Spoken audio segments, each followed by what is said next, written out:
Suivez Appel sur l'actualité avec Orange Money, premier service de transfert d'argent et de paiement mobile. Appelez-nous, exprimez-vous.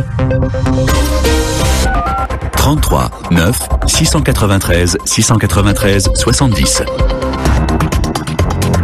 Juan Gomez.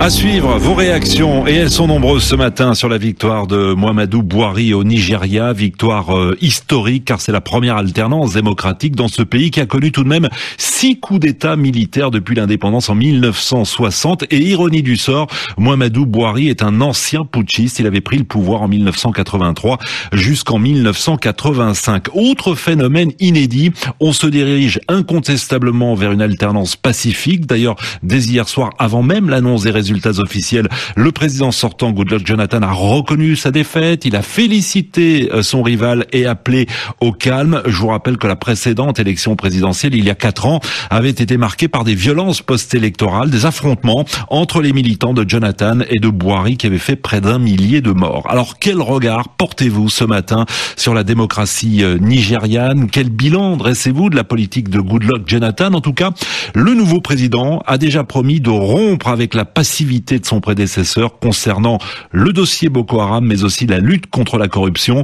33 9 693 693 70 09 693 693 70 si vous nous appelez de France. Beaucoup de réactions également sur la page Facebook de l'émission. Vous continuez à nous rejoindre sur les réseaux sociaux et je lirai évidemment quelques-uns de vos commentaires tout au long de l'émission pour alimenter le débat. Brice est avec nous. Bonjour Brice. Bonjour Juan. Vous nous appelez d'Abidjan et vous saluez ce très bel exemple d'alternance aujourd'hui sur le continent africain. Oui, effectivement, je suis Brice de Lagny et je vous appelle d'Abidjan. Alors, je pense que le peuple nigérien est à féliciter, notamment M. Jonathan Goodluck est vraiment à féliciter. Voici un monsieur qui nous montre que la politique en Afrique peut se faire sans violence. Et déjà, moi, ce que je pourrais dire très rapidement, c'est que M. Buhari a vraiment beaucoup de grands défis devant lui. D'abord, le premier défi que moi je vois déjà, il faut qu'il s'attaque, comme il a dit durant sa campagne, à la question de l'insécurité. Surtout la question de Boko Haram. Nous, par exemple, en Côte d'Ivoire, quand les jeux de Brice? Ah, on a perdu Brice, décidément, on n'a pas de chance. On va essayer de le rappeler évidemment dans un instant. Avant d'accueillir Mokhtar qui nous appelle de Niamey, cette réaction de Sarah sur Facebook, les pays de la sous-région espèrent que la victoire de Buhari permettra une franche collaboration dans la gestion de la lutte contre Boko Haram. Le président sortant a brillé par un désengagement total dans la lutte contre ces islamistes.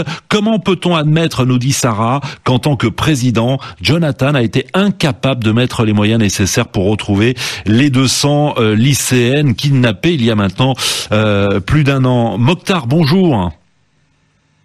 Bonjour Monsieur Gomez. Bonjour à tous les auditeurs de RFI. Vous nous appelez de Niamey, vous êtes au Niger et au Niger vous avez suivi cette élection évidemment. Vous avez dit au Standard, la stabilité de mon pays dépend de celle du Nigeria.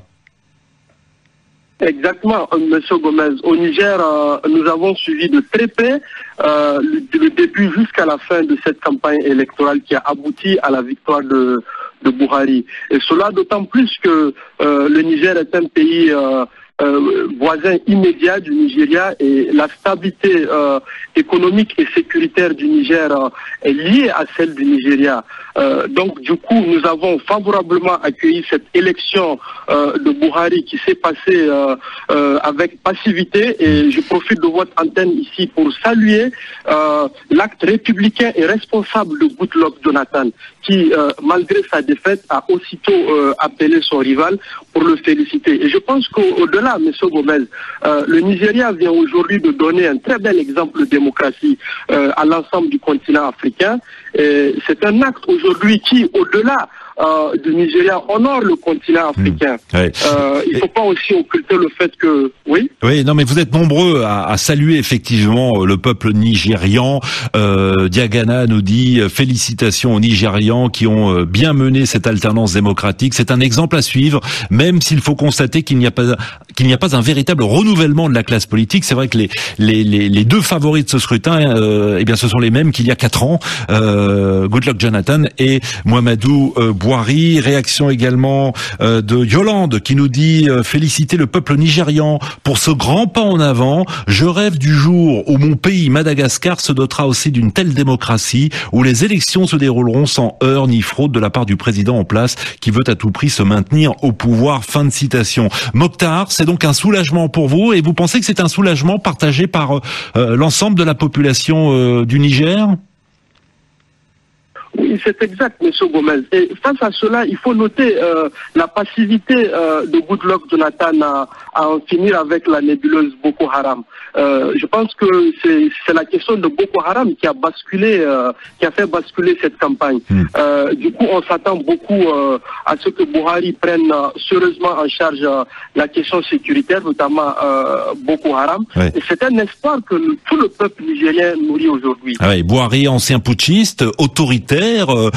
C'est vrai que durant les 20 mois qu'il est resté au pouvoir au début des années 80, il avait clairement une politique dictatoriale. Les choses ont changé, évidemment.